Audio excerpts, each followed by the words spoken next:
Quem é vivo sempre aparece e talvez quem esteja morto também. Por que eu tô falando isso? Porque eu estou aqui com uma das maiores tanatóloga. Ela vai me consertar, nem vou cortar isso. Tanatóloga, que tem uma diferença, depois eu entendi com ela o porquê. Qual que é a diferença de tanatologia e Tanatólogo e o tanatopraxia. Isso. O tanatopraxista é aquele que manipula o cadáver, Isso. limpa, prepara para velório, essas coisas. E o tanatólogo, ele trabalha na área do estudo da morte, do morrer, do luto, das perdas. Entendi. Eu tô aqui com olha que nome bonito. Eu gosto de nome diferente. Martina Sakemi. Isso. Martina Sakemi. Sakemi, obviamente, vem do Japão. Japonês, é. E você vem de lá. Isso, eu vim de lá. E lá você trabalha? Sim, lá no Japão eu trabalho como modelo. Faço alguns trabalhos de atriz, alguns trabalhos publicitários. Mas eu tenho me dedicado mais à tanatologia, que eu acho que é a minha missão de vida, né? Esse trabalho de modelo no meio da arte é uma coisa que veio por acaso e eu costumo abraçar as oportunidades que me aparecem, mas não é o meu ideal de vida. É um meio. Sim, é um meio. Entendi. Você nasceu onde? Eu nasci em Minas Gerais, na cidade de Coronel Fabriciano, mas minha família sempre foi de Ipatinga. Na verdade, eu saí de Ipatinga para nascer em Coronel Fabriciano e voltei, né? E criada em Ipatinga desde o meu nascimento, Ipatinga, Minas Gerais. E quando que você decidiu sair de lá para viver uma vida completamente diferente, do outro lado do mundo? Você passou por outros lugares até chegar no Japão? Não, na verdade eu conheci o meu primeiro esposo, que era japonês, na minha cidade. Lá tem uma siderúrgica chamada Uzi Minas e existe um fluxo de japonês muito grande lá, porque essa empresa ela foi feita lá pelos japoneses, então sempre que tem manutenção e tudo, então tem muitos japoneses por lá e eu o conheci, me casei e fui para o Japão e vivi lá por 25 anos. 25 anos de Japão. Isso. E como é que foi essa diferença cultural do Brasil para a cultura japonesa? Foi fácil a sua adaptação? Eu posso dizer que foi, porque embora tenha sido muito difícil no começo, porque é uma cultura completamente diferente, entendeu? É a sensação assim de como se você estivesse em outro planeta, literalmente. Então, obviamente, houveram as dificuldades de adaptação ali pelos primeiros 2 anos, não foram fáceis, mas após adaptar foi super bem, eu me dei muito bem com a cultura japonesa. Aprendeu a falar japonês? Sim, aprendi a falar japonês. Estou completamente integrada, posso dizer. E esse seu primeiro marido, ele falava português? Pouco.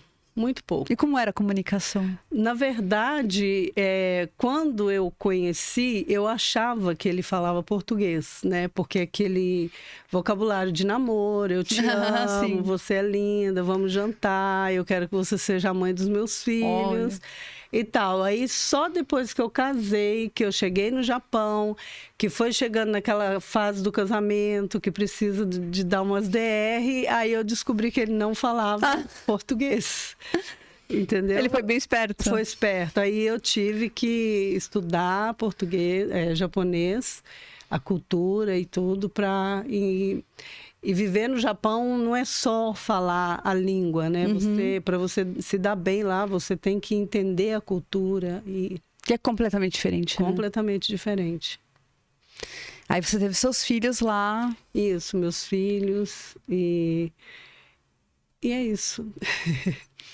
Tá, aí você começou a fazer um trabalho de modelo, como é que foi? Então, na verdade, o trabalho de modelo eu fui descoberta por acaso, né, por uma atriz filipina. O nome dela é Marine Rey, pode falar? Claro, o que você quiser. Aí eu conheci ela em um evento, né, e ela sentou perto de mim e perguntou assim, para qual agência você trabalha? Aí eu fui e falei para ela, agência nenhuma. Ela falou assim, menina, onde que você estava que ninguém te descobriu? E me entregou um cartão e falou assim, eu vou te apresentar na minha agência.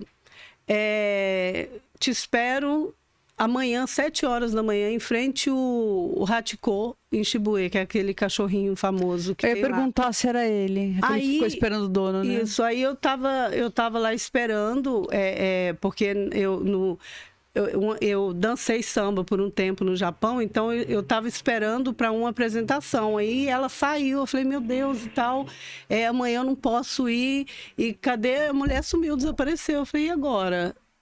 Aí eu falei, bom, eu vou, né? Porque...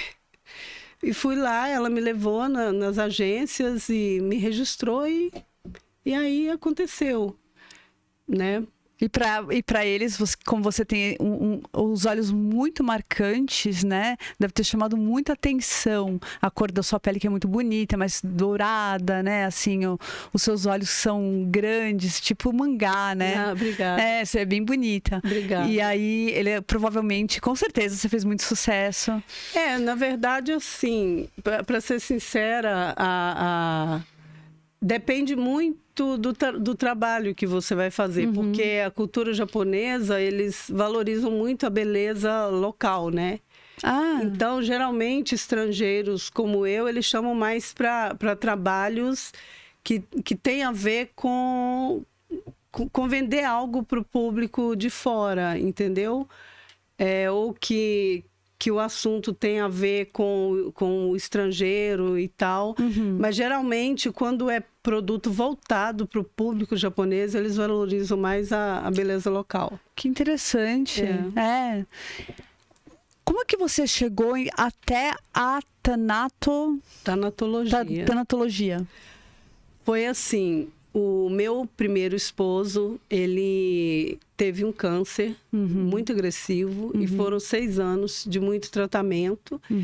E chegou a um momento do tratamento dele que ele teve metástase, né? E os médicos chegaram e para ele falaram, né? A partir de agora é só...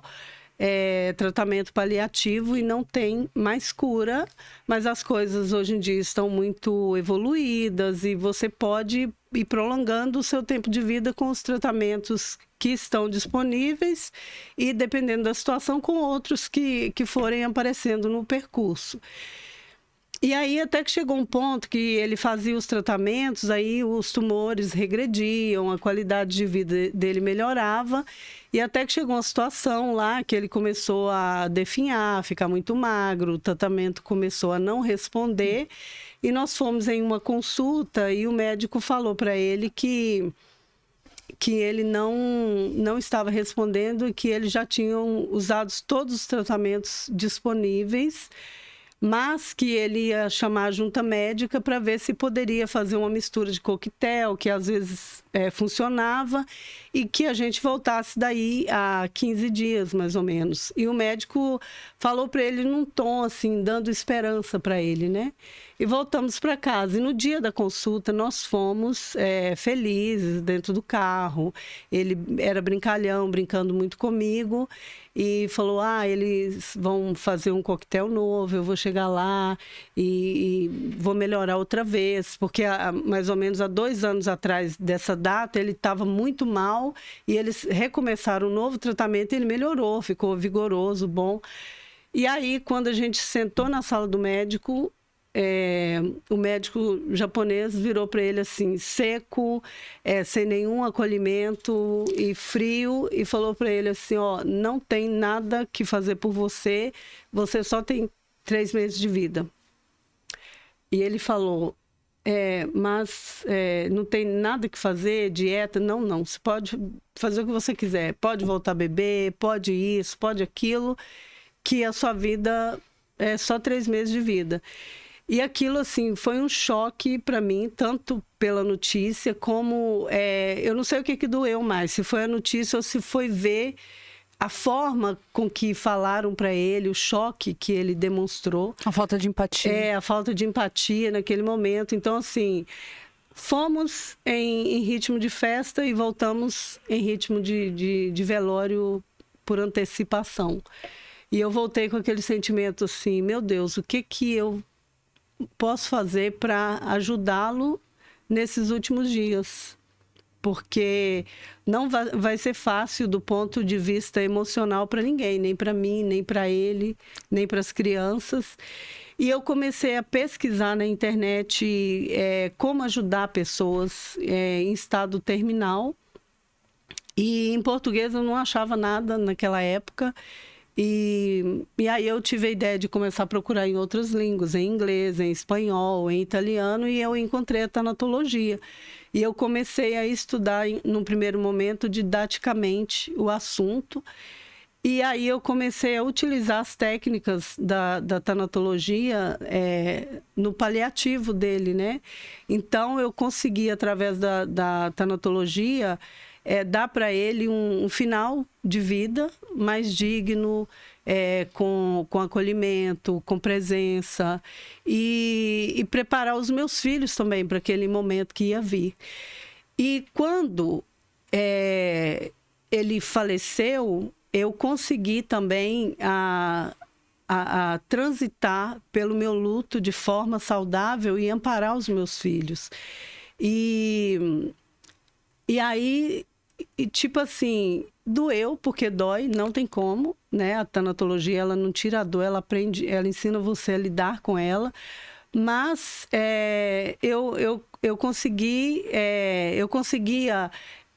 como que eu posso dizer, identificar em qual fase do luto eu estava, qual fase do luto meus filhos estavam quando eles tinham certos comportamentos, e ali eu fui amparando, entendeu? E eu cheguei à conclusão de que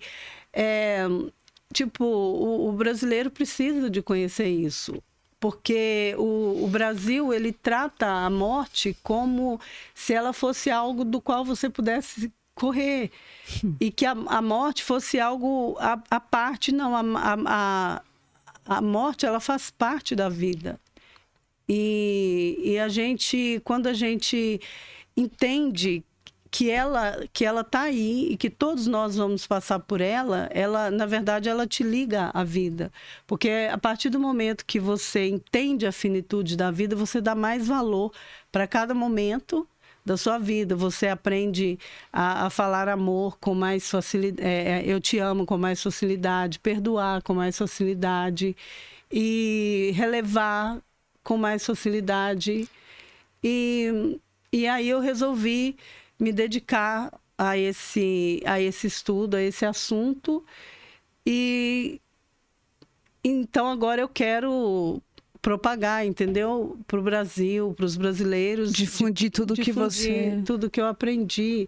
Porque a tanatologia, ela ensina que não é só a morte que traz processo de luto, qualquer tipo de perda. Toda perda é um luto. Toda perda. Emprego, relacionamento. Então tem muita gente que, por exemplo, tem muita gente que confunde, né? Chega para mim e acha que eu sou psicóloga ou que eu sou psicanalista. Mas tem um pouco, né? O que acontece é o seguinte, a tanatologia, ela pode andar junto. Sim. Com a psicologia, com a psiquiatria. Só que a psicologia, ela é a parte terapêutica, a psiquiatria é a parte medicamentosa, e a tanatologia, ela é a parte educativa, é a parte que ela ensina as pessoas a lidar com suas perdas, com seus processos de luto. E quando o seu processo de luto ele vira algo patológico, entra a psiquiatria, a psicologia. Sim. Ou pode andar em Por exemplo, juntas. tem pessoas que têm luto da casa. Da casa, de tudo. Da casa, né? Então fica muito... Perdeu uma casa ou aquela casa que passou a infância, adolescência, a pessoa fica sonhando com a casa. Tudo é a casa. A casa foi vendida, a pessoa fica passando na porta da casa. Conheço várias pessoas que fazem isso. É uma espécie de... Na verdade, é um luto. É um luto. É um luto. Né? Igual, hoje eu tava olhando os vídeos no YouTube e por acaso apareceu alguma coisa sobre o Whindersson Nunes, né? Tem muita gente que olha para ele assim, pro lado de sucesso dele, né? Um cara que saiu do nada, pobre, ficou rico e as pessoas, tipo assim, a maioria das pessoas querem atingir um sucesso, seja de fama ou financeiro, como ele atingiu, mas até você ficar rico, você ficar famoso, gera processo de lutos. E, por exemplo, na tanatologia tem 2 tipos de luto. Um se chama luto em cascata e o outro em cachos, que podem ser confundidos, né? O de cachos é quando você tem várias perdas simultaneamente e que não tem a ver uma com a outra. Acontece várias perdas por acaso. É tipo assim, eu perdi meu emprego, cheguei lá em casa e descobri que a minha mulher está me traindo e depois, no outro dia, deu uma chuva e levou minha casa, entendeu? Uhum. Então, assim, quando acontece várias perdas simultaneamente, uma não tem ligação com a outra. E a em cascata é quando uma perda leva a várias outras. Tipo, alguém da família morre, aí o outro suicida porque o outro morreu. Depois todo mundo fica pobre. Aí vai uma coisa puxando a outra. E o Whindersson Nunes, se você for avaliar a vida dele, ele teve esses 2 tipos de perda com a ascensão dele, de fama, de riqueza, porque perde o ciclo de amizade anterior, as raízes. Um novo, ele perde a liberdade, ele perde a narrativa da própria vida. Então, assim, dentro da nova vida que ele alcançou, ele tanto teve perdas em cascatas, como ele teve perdas em cachos. Sim. Então, é um tipo de luto muito complexo que, se a pessoa não tiver consciência e não transitar da maneira correta, ela desencadeia doenças psicológicas, psicossomáticas e etc., igual está acontecendo com ele. Muitas vezes fazem terapias e tratamentos e não conseguem se curar porque não vai lá na raiz, que pode ser tanatológica. O Whindersson, ele está passando por vários processos, vários tratamentos, né? Uhum. Eu não sei se ainda psiquiátrico, mas esteve internado. Sim. Não é? Aí tentou outros métodos, tentou ayahuasca, tentou bastante coisa. Como você falou, o Whindersson, ele vem de uma família muito pobre. Pobre Sim. É diferente de humilde, gente. As pessoas têm uma mania muito de falar assim, aquela pessoa era humilde. Né? Não. Diferente. Tem rico humilde e tem pobre arrogante. Humildade Exatamente. É uma coisa, pobreza é outra. Então, ele vem de uma realidade pobre. Ele ascende com o talento dele, né? Exatamente. Porque ele é muito engraçado, ele é espirituoso. Muito talentoso. Aí teve o casamento, né, com a Luísa, que não deu certo. Depois teve a gestação da Maria. O bebê dele é um natimorto. Natimorto, exatamente. Né? Então, ele chegou a pegar na mãozinha exatamente. dele. E é um tipo de luto que não é validado na maioria das vezes. As pessoas tendem a falar, não, mas ainda bem que foi agora. Como assim, né? E se fosse depois. Como você pode falar pela pessoa, pela dor da pessoa? Só a pessoa sabe a dor dela, né? Exatamente. E outra, ele perdeu, como você bem disse, as raízes, assim, ele não pode mais voltar para aquele lugar. E eu não sei como que está a cabeça dele agora, mas a gente percebe que ele hoje carrega uma tristeza muito grande. Né? Eu espero muito, não sei se um dia ele vai assistir esse podcast, mas que você fique bem, né? Porque você é muito valioso, você é muito talentoso, as pessoas te amam e esse menino é um menino de ouro, tem um caráter, ele é espirituoso, ele é maravilhoso. Agora aconteceu essas sucessões de luto, né? Na vida dele, que realmente acabaram muito novinho, né? Muito novinho. Muito novinho, fazendo uma bagunça ali. e agora tem que ajustar. Tem que ajustar, não é verdade? Então, assim, eu espero que ele tenha os melhores tratamentos e volte para ele mesmo, né? Toda vez que eu vejo o Whindersson, eu vejo uma luz, mas é porque ele é maravilhoso, né? Exatamente. Aí a gente vê outros tipos de luto também, por exemplo, como... Vou citar aqui, porque, enfim, já aconteceu, do PC Siqueira, não sei se você chegou a acompanhar. Sim. Então são várias coisas, assim, que se a gente olhar na vida das pessoas que são mais...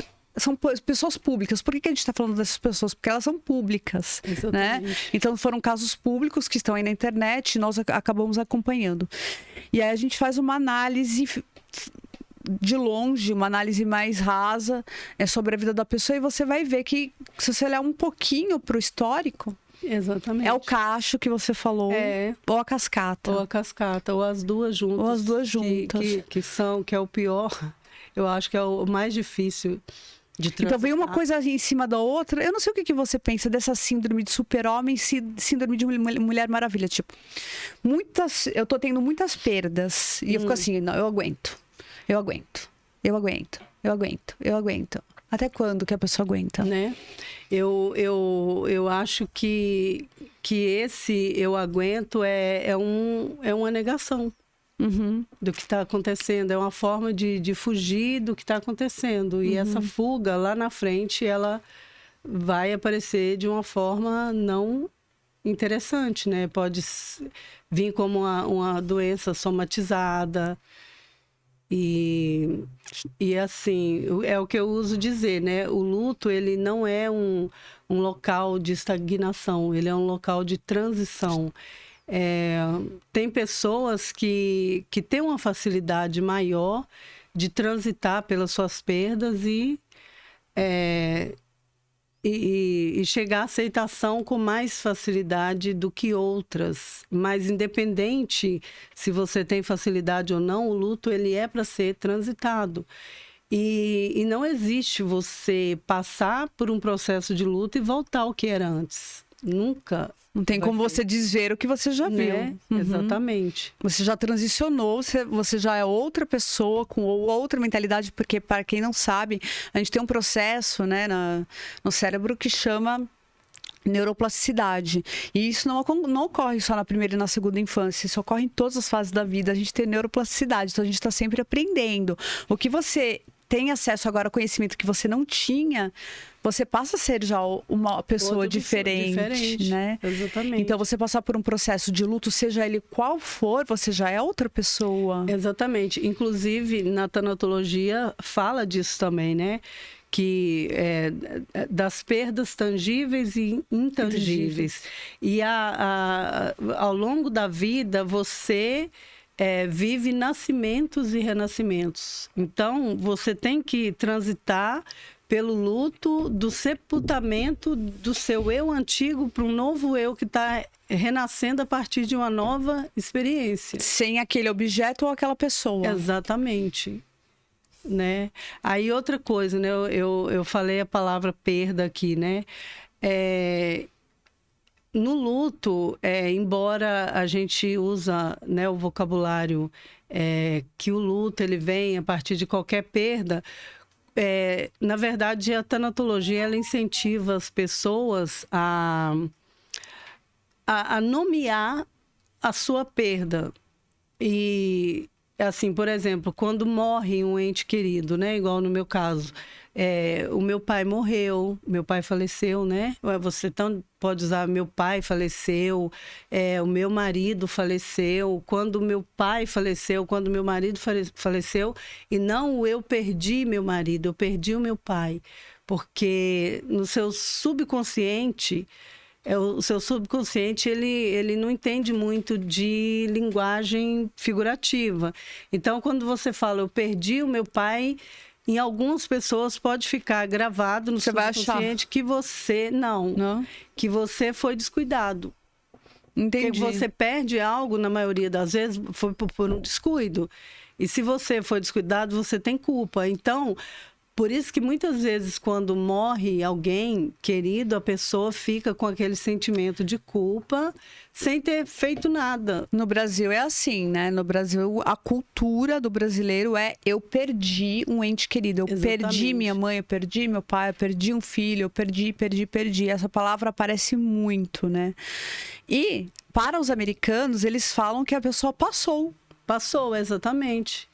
Em outras culturas, a pessoa está renascendo, como a dos indianos, por exemplo. Algumas culturas dentro do Japão, né? É uma festa de renascimento. Renascimento, é. A pessoa, eles fazem, em algumas culturas japonesas, eles fazem festa. Não, fazem, né? O velório do meu marido foi festa. Como é essa festa no Japão? É mais ou menos assim, né? Tipo assim, eu vou falar assim, primeiro da experiência do meu marido, Sim. né? A partir do momento, ele faleceu no hospital, né? O médico chamou e falou assim, ó, daqui a mais ou menos 30 minutos vai falecer, chama a família. Aí, liguei lá para casa, pedi para trazer os meus filhos, e aí liguei para a irmã dele, aí todo mundo se reuniu no quarto, aí ficamos ali, o aparelho desligou. Aí o médico vem, né? Eles têm aquele negócio de abaixar, aí vai lá, tipo assim, na sua frente, aí olha o olho, abaixa e fala, desculpa, mas tudo indica que ele tá morto, aí vai no outro olho, desculpa, tudo. Aí o médico no meio e o enfermeiro do outro, desculpa, tudo indica que ele tá morto, vai lá e ouve. Aí cada confirmação eles... Aí no finalzinho eles abaixam e fica ali uns 30 segundos abaixado e fala assim, pode chorar, vocês têm 30 minutos para chorar. Eu tô em choque, e sai, pelo respeito. E sai do quarto. Quando dá os 30 minutos, aí fala assim, ó, acabou o tempo de chorar, a gente vai levar o corpo. Aí leva o corpo e aí depois entra uma equipe de pessoas e fala assim, você vai fazer o funeral com a gente ou vai chamar outra empresa? Aí, no meu caso, eu chamei outra empresa, né? A empresa vem, te leva lá para o escritório deles e vem e te entrega assim, na mesa, igual nós duas estamos aqui, joga o cardápio, o menu e fala assim, qual é a festa que você quer ter? Tipo festa de 15 anos. Tipo festa de 15 anos, de casamento. Aí você vai escolher o buffet, o cardápio. E o meu marido lá sendo preparado para o velório. E como que foi isso para você? Assim, eu fiquei em choque, mas aquele choque assim, eu não tinha ninguém, porque os pais dele já eram falecidos e só a irmã dele comigo. Eu não tinha opção a não ser cuidar daquilo. Ser forte também. Ser forte. Aí eu fiquei ali, cuidei, escolhi o cardápio e lá o velório é mais ou menos uma semana, o mínimo. Né? Porque varia de pessoa para pessoa. E no Japão, o padrão de vida das pessoas é medido pelo tempo que ela faz o velório. Quanto mais longo, mais dinheiro tem. Mais ou menos tipo como a Índia. E aí, então, assim, o prazo mínimo é uma semana, só que aí ele fica num lugarzinho lá, e aí tem a agenda da funerária, que você vai no horário X. Tipo, amanhã, de 3 às 4, vai velar o seu marido. Eles vêm, tiram o corpo, coloca lá bonitinho, a família vem, fica ali, chora, e só pode chorar ali.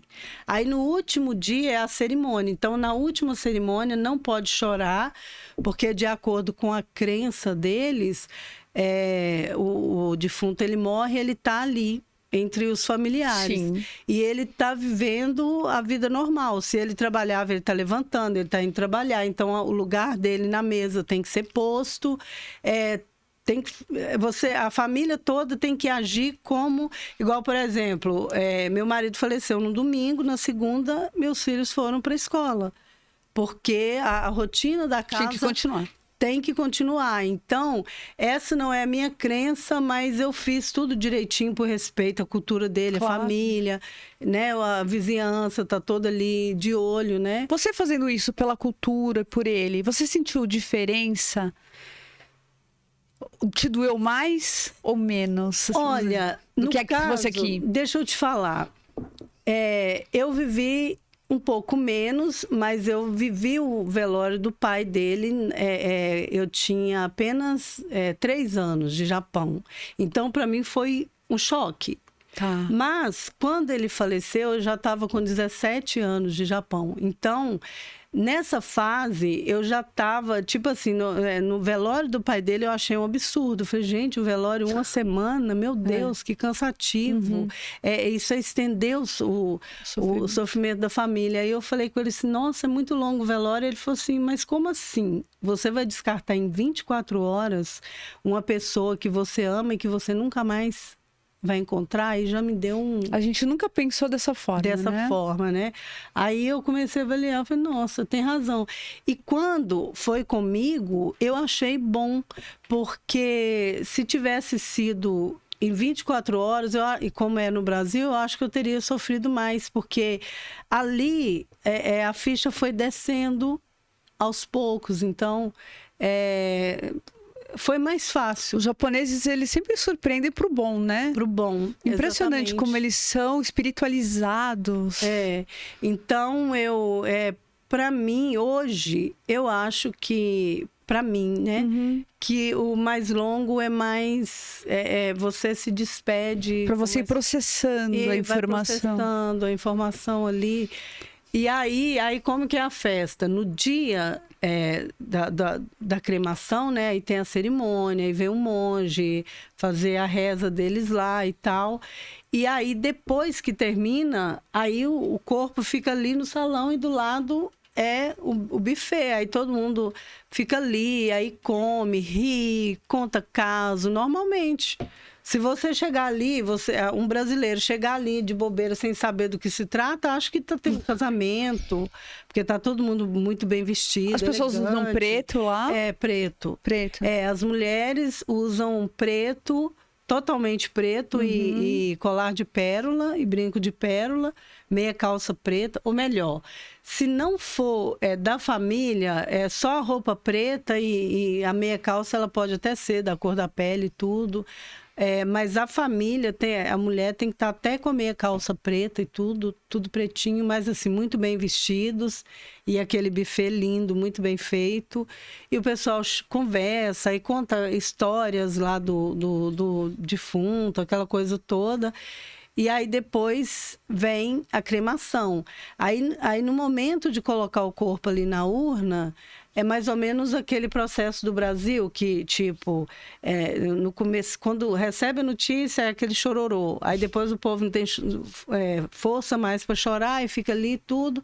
Aí na hora do sepultamento que desce... Todo mundo chora de novo. Todo mundo chora de novo. Quem desmaiou lá atrás desmaia outra vez. Então lá é mais ou menos parecido. Aí enfiou ali na urna para cremar, aí quem desmaiou, desmaia, quem gritou, grita e pronto. Mas lá não tem isso, né? Não tem, porque a cultura tem aquela coisa do tipo assim, você tem que chorar enquanto ele está lá no lugar de velar. Eles são mais discretos também, né? No dia da cerimônia, eles falam que não pode chorar, não pode fazer escândalo, porque a reza do monge é para enviar eles para o mundo espiritual. Então, se você chora, eles podem ouvir, perceber que tem algo errado e voltar e ficar vagando.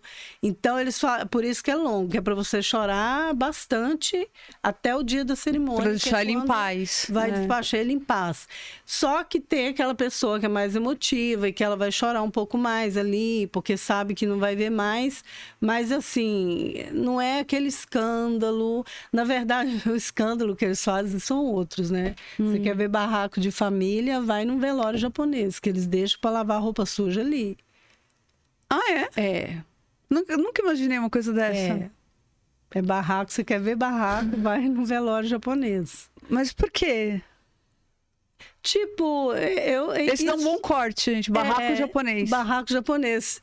Isso eu não sei explicar com clareza, mas eu acho que, tipo assim, por exemplo, no Brasil, a gente, enquanto família, nós temos aquela ligação com o primo, com o tio, com o sobrinho, e a gente tem aquela ligação, aquela proximidade. Eles não têm. Família para eles é pai, mãe e os filhos e os netos se crescerem junto dentro da casa. Cresceu fora é estranho, e eles tratam a família assim com ao mesmo tempo que considera, tem um distanciamento e tudo. Mas chega lá no velório, todo mundo se encontra. Então, tipo assim, um exemplo, eu sou sua irmã. O dia que você casou, você não é mais da minha família, você é da família do seu marido. Só que eu tinha uma briga, uma mágoa com você ali. Então, você casou, foi viver para lá, eu fui casar, fui viver para cá. Aí, o pai morreu, encontro no velório. Aí, ali, vai aproveitar para lavar roupa suja. Acontece muito. Não vou dizer que são todos, mas acontece muito. Entendi. Então, assim, finalizando a resposta da pergunta, aí aí tem essa festa, e depois, enquanto o corpo tá ali cremando, a gente vai para uma outra salinha que fica comendo e bebendo.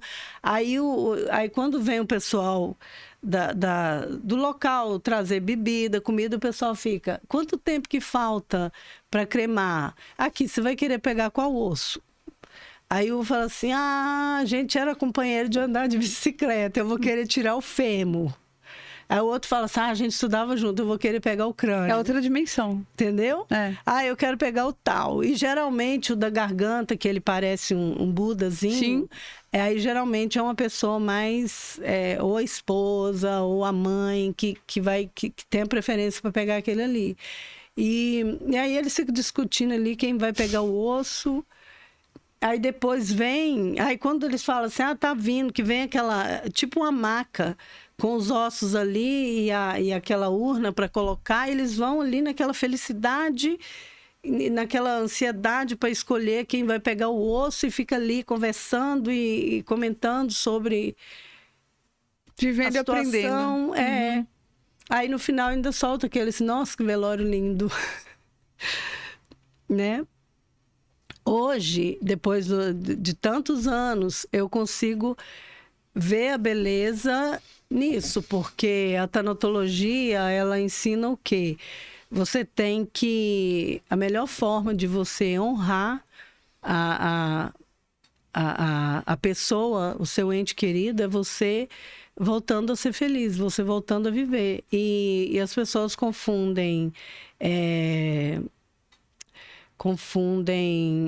a dor da morte pela pessoa com a impossibilidade de voltar a ser feliz. E essas duas coisas podem coexistir. Não, né? Tem um caso aqui no Brasil que é muito famoso, as pessoas me criticam bastante quando eu falo sobre isso.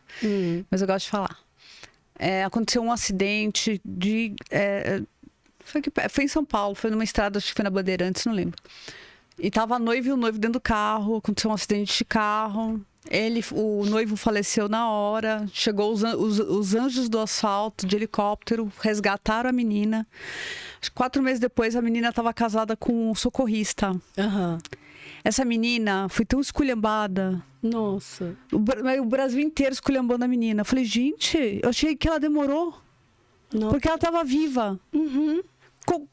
A gente, olha só, eles estavam dentro do carro, indo numa viagem. A viagem foi interrompida, ele fez a passagem dele.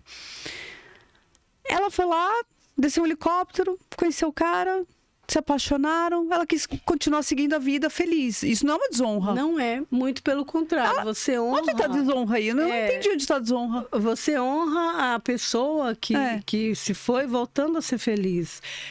Por exemplo, o meu marido, ele fazia tudo por mim, tudo que estava ao alcance dele, ele fazia para que eu fosse feliz. E se ele pudesse me ver agora e eu tivesse arrastando corrente até hoje, ele não ia querer ver isso. Ele não ia querer ver isso. Né? De forma nenhuma. Então, eu honro a vida dele, voltando a ser feliz, mostrando para os meus filhos que é possível. Porque, assim, o mérito não está em você ser feliz tendo tudo que você gostaria de ter. O mérito estava em você conseguir ser feliz apesar de. E o maior exemplo aqui no Brasil hoje, eu fico até emocionado quando eu falo, é a Glória Pérez. É verdade. Né? Ela voltou a escrever. Aliás, ela escreveu os últimos capítulos da novela com a filha. E ela nunca parou a vida dela, o trabalho dela e nunca deixou de fazer trabalhos excelentes. A gente chama isso de honra funcional, né? Funcional, exatamente. Eu li uma matéria há poucos dias onde o Raul Gazola falava assim que a Glória Pérez só voltou a sorrir depois que o Guilherme de Pádua morreu. E no final dessa matéria, fala assim, ele completa assim: mãe nenhuma merece enterrar os filhos, porque pela lei da vida quem vão são os pais primeiro. Então, tipo assim, uma outra coisa que tinha que ser desmistificada é isso. Porque não existe nenhuma lei, nenhum papel quando você nasce que a vida te entrega sem assinado. Que assim. os pais vão morrer primeiro. Não existe. Todos os dias morrem bebês, crianças, jovens, adultos, idosos. Então, assim, a vida, ela A morte é democrática. e a vida, ela é impermanente. E ela, tipo assim, ela é impermanente, ela é cheia de tragédias. E qualquer pessoa, qualquer um de nós, estamos sujeitos a isso. Sim.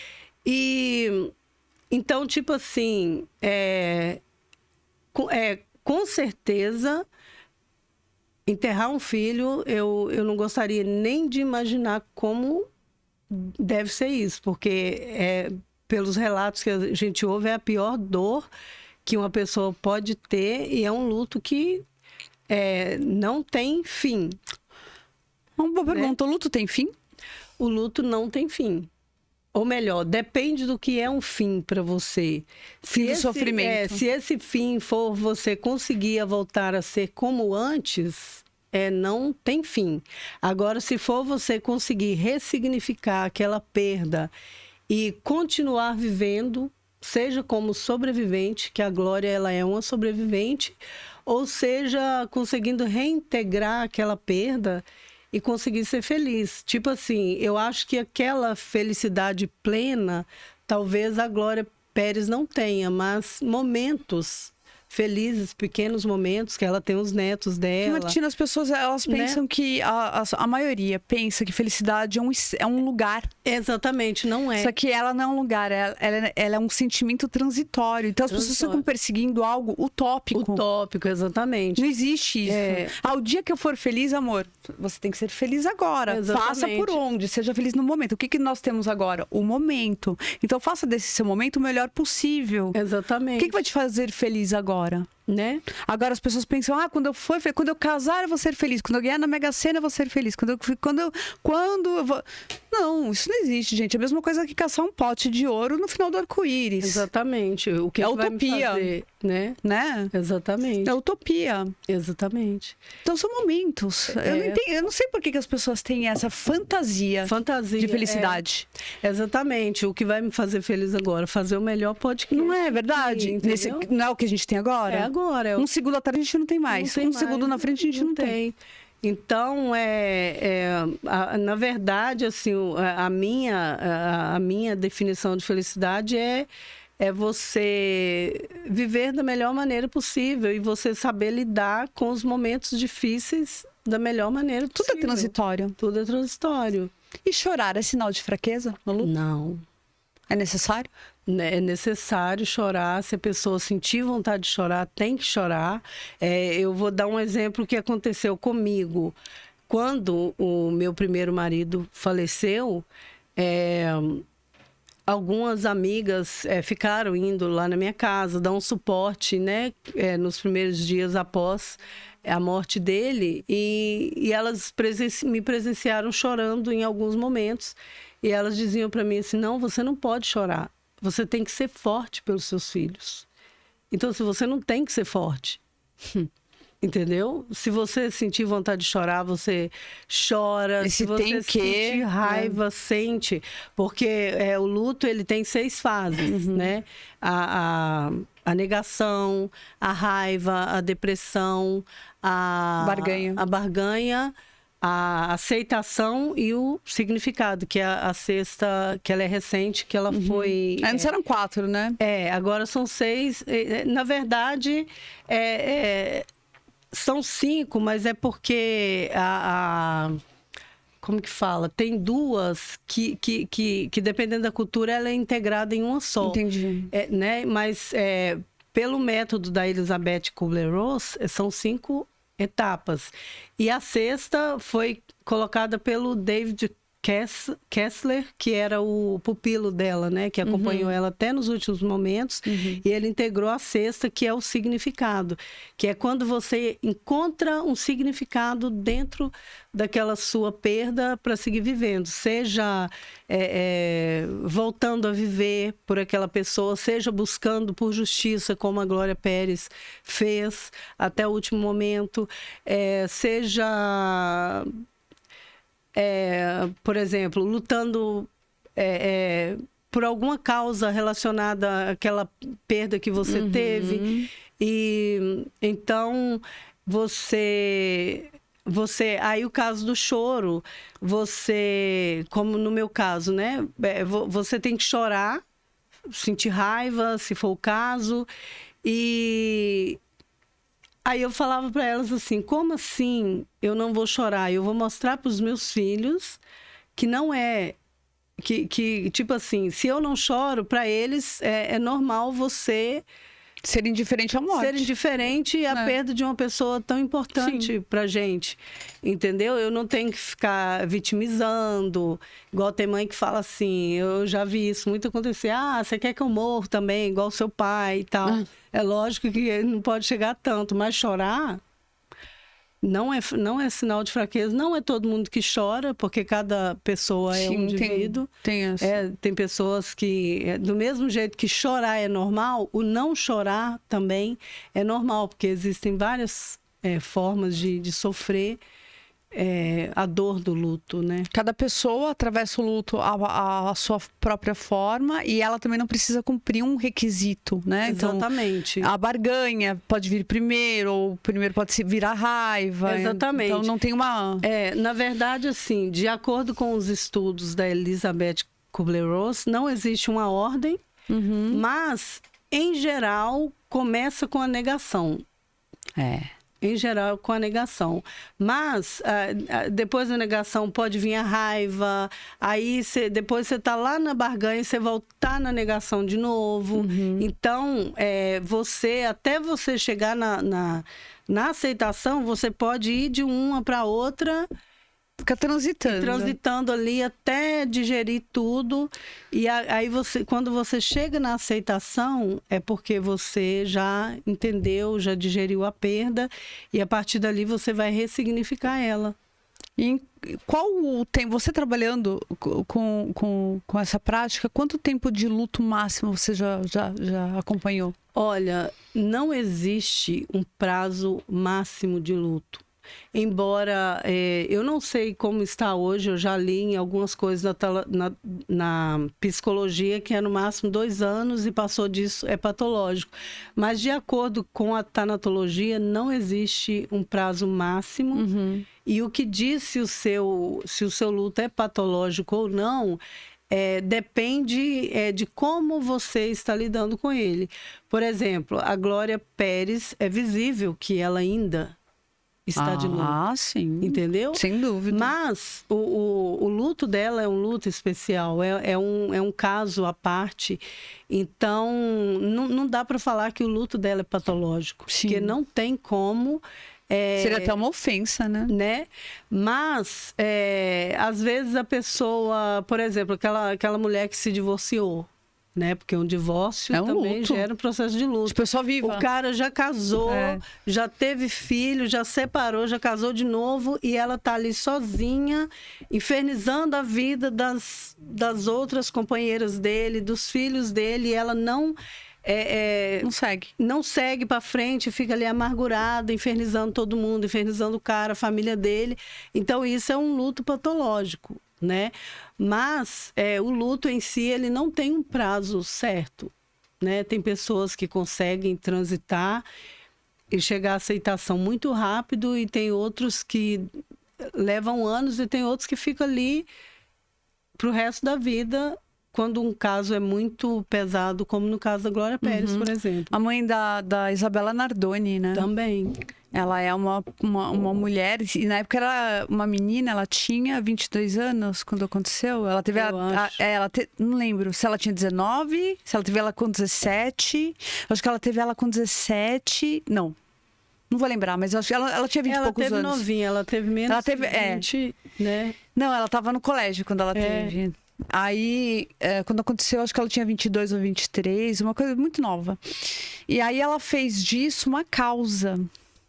Exatamente. E hoje ela tem até o podcast que chama... Não vou lembrar, mas ela tem um podcast bem bacana.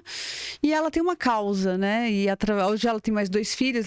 Ela casou-se novamente, mas ela tem uma foto da Isabela no quarto das crianças. Apresentou a Isabela como a irmãzinha que mora no céu. Então ela integrou a Isabela na família. Ela não falou assim, olha, essa irmãzinha, aconteceu isso. Ela vai explicando aos pouquinhos conforme eles vão crescendo, né? Sim. Por quê? Eles vão ver na internet, né, o que aconteceu. Mas ela é uma mulher também, como a Glória, são casos diferentes. Casos diferentes, Mas você percebe muita força. Muita força, exatamente. Muita força naquela mulher. E outra, uma rede de apoio muito grande. A rede de apoio é importante? É importante, com certeza. Se você tiver uma rede de apoio boa, é mais fácil de você transitar. Porque você tem várias pessoas ali com você. Porque tem mulheres e homens que passam por isso totalmente sozinhos, né? E tem um detalhe, infelizmente, por falta de conhecimento, a sociedade, principalmente a brasileira, ela não sabe lidar com enlutados. Aí tem um tal de, não, você já chorou demais, já está na hora de você se recuperar. Não. Ou você está obcecada com esse assunto. Não, volta a ser feliz, entendeu? Já foi. Aí a pessoa não fica, ela guarda aquilo. Assim, eu vou dar um exemplo. Eu tive uma amiga que ela ficou viúva antes de mim, uns 2 anos, né? E ela, eu lembro que ela falava, nessa época eu não conhecia nada da tanatologia, mas por eu ser filha de pastor, eu fui criada na igreja, então tem aquele negócio de toda pessoa da igreja que falece é velada ali, então a gente tinha aquela coisa ali do acolhimento, né? Então, embora naquele tempo eu não tinha conhecimento tanatológico, mas eu já tinha aquela coisa do acolher. E essa mulher, ela, tipo assim, ela era uma pessoa muito divertida, engraçada, fazia piada o tempo todo, era engraçadona da turma.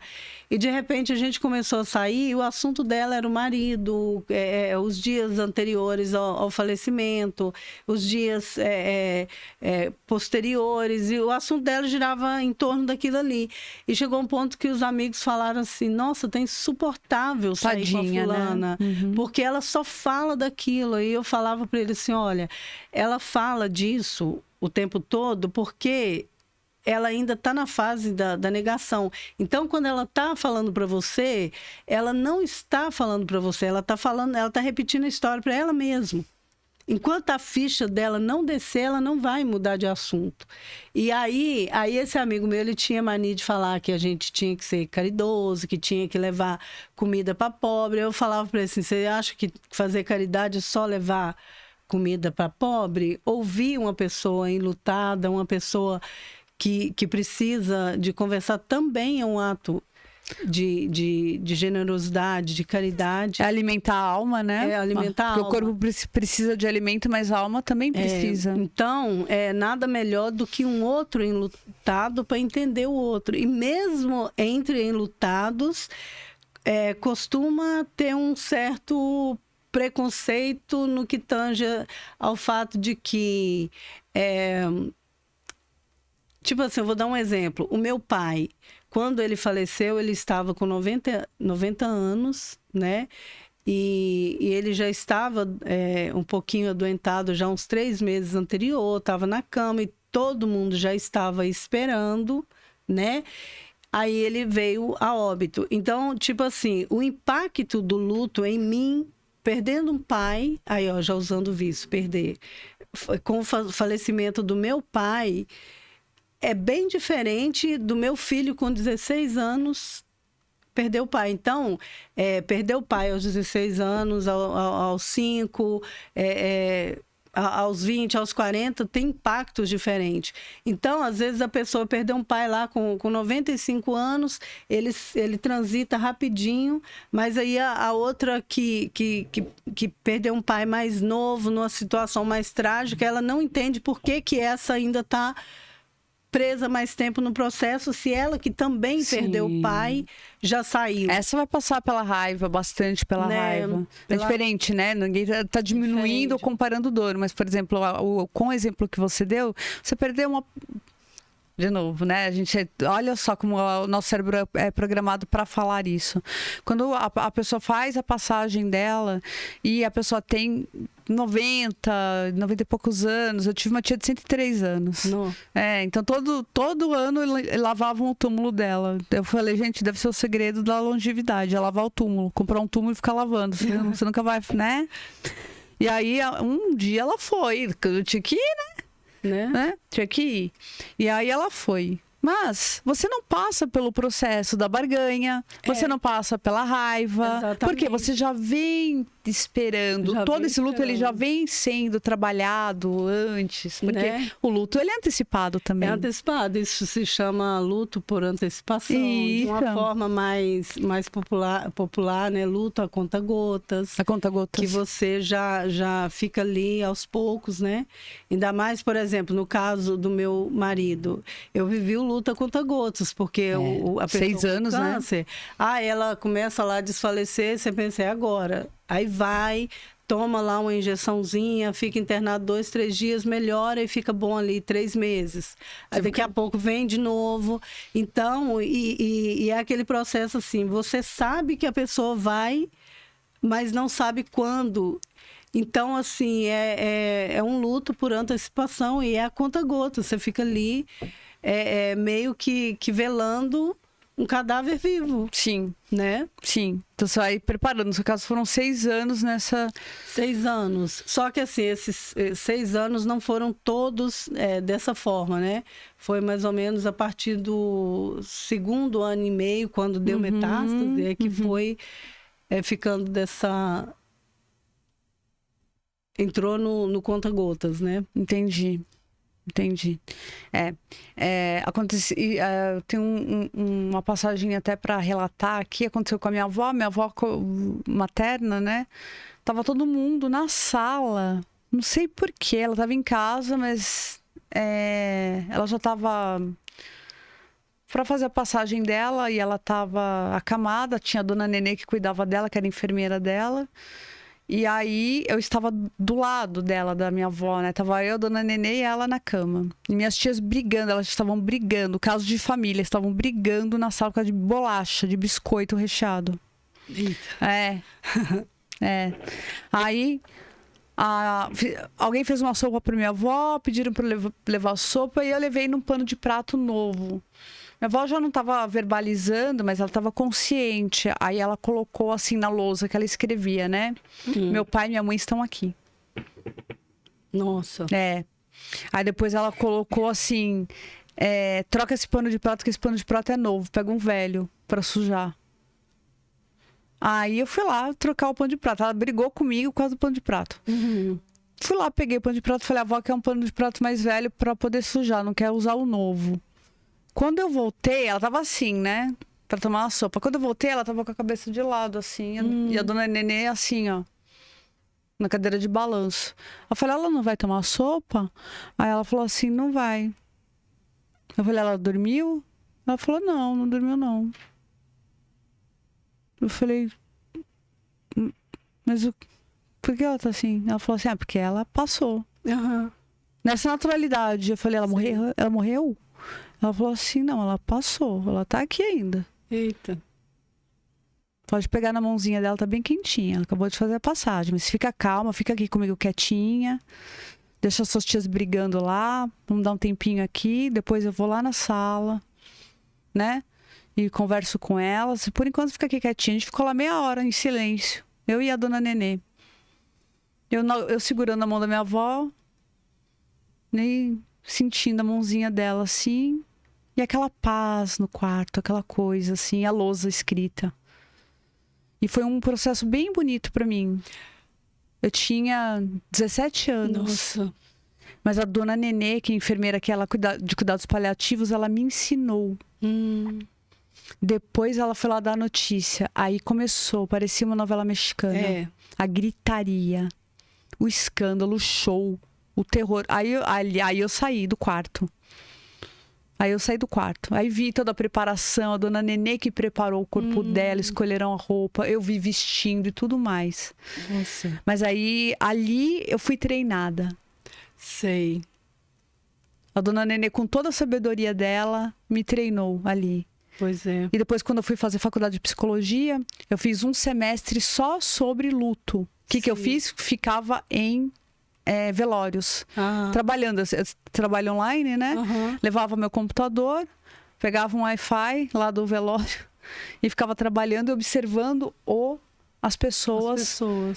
Os familiares, como cada familiar se comportava dentro das salas de velório, e levava ele junto ainda. Sei. E ele, meu Deus, que horror. Tomava cafezinho, conversava com a família, comia bolacha, mas tudo com o maior respeito, lógico. Mas eu fazia essa observação. Tinha gente que chorava, gritava, as crianças brincando de esconde-esconde embaixo do caixão.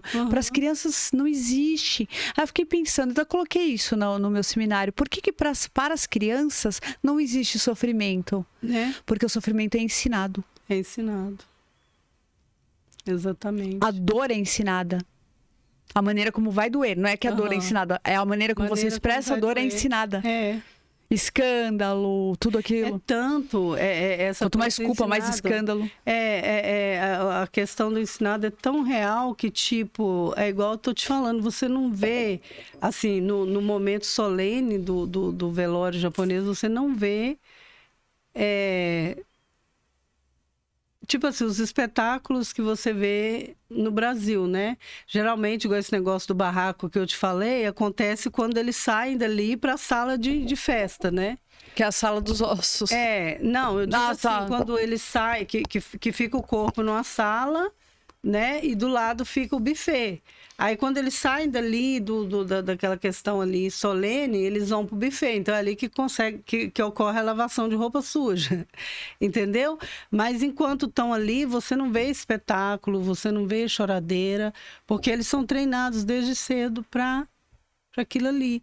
E eles têm uma diferença de lidar com a morte, que, assim, a gente chora a ausência da pessoa que foi, e eles agradecem pelo tempo que eles puderam estar. Olha a diferença entre chorar pela ausência e agradecer pelo tempo. Muda tudo, né? Muda tudo. Então, é o que eu fiz. Tipo, eu agradeço a Deus pelo tempo que Ele me concedeu com o meu primeiro esposo. Eu agradeço a Deus pelo tempo que Ele me concedeu com meu pai. E mais ainda, como eu estava no Japão, eu via pessoas assim, só recebendo notícia. Seu pai passou. E a pessoa não poder nem...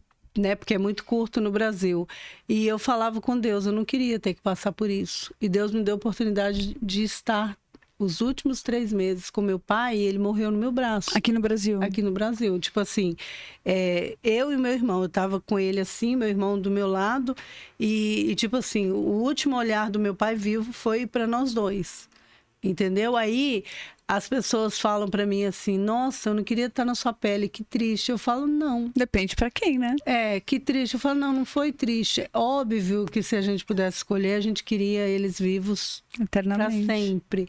Só que a gente sabe que a vida, ela vai findar para todo mundo. Nesse mundo aqui, a finitude, ela é para todo mundo. Claro.